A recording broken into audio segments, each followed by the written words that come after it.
های سفید و شورت های کبود امروز رقابت میکنند. نسبت به بازی گذشته پنجگانه دسته تاجیکستان امروز تکان کرد. نسبت به پنجگانه گذشته اینجا دیگر هم هست. دیمیتری پوتیلوف تحت رقم دهد به بازیگران ما که تجربه و مهارت خود را بیشتر کنند.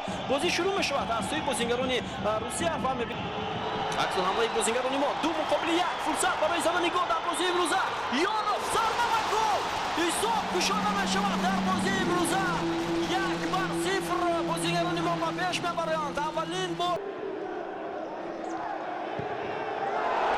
و اینجا یک امکانیت مساعد بود برای دسته روسیه و ما بعد دروازه خود گل سر میدهیم. در دقیقه 8 رقابت بود. لحظه تکرار رو میبینیم در مقابل کسی نبود که مبارزه برد و همین طور ادریسیاروف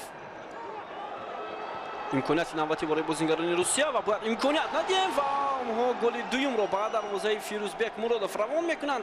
از یک عکس الحمله این هم بازیگری رقمی سرمربی دید اشاره کرد که هستند بازیگرانی که اولین با پیرانهای دسته روسیه بازی کردند، ولی در اصل ما باید سطح بازی دسته روسیه را قیاس نکنیم و اینجا اشتباهی دروازه‌بان ما و حساب 3-1 می شود. بازیگر رقمی 18 اندری پانکراتوف یک با فایده بازیگران دسته روسیه حالا اشتباه میکنن بازیگران ما و حمله دسته روسیه و گل چهارم بعد دروازه ما زده می شود از جانب سرگئی دنیسوف. حساب 4-1 قرار دارند از جمله بازیگران احتیاطی و گل پنجم بعد دروازه فیروزبک مرادوف در بازی امروز زده می شود.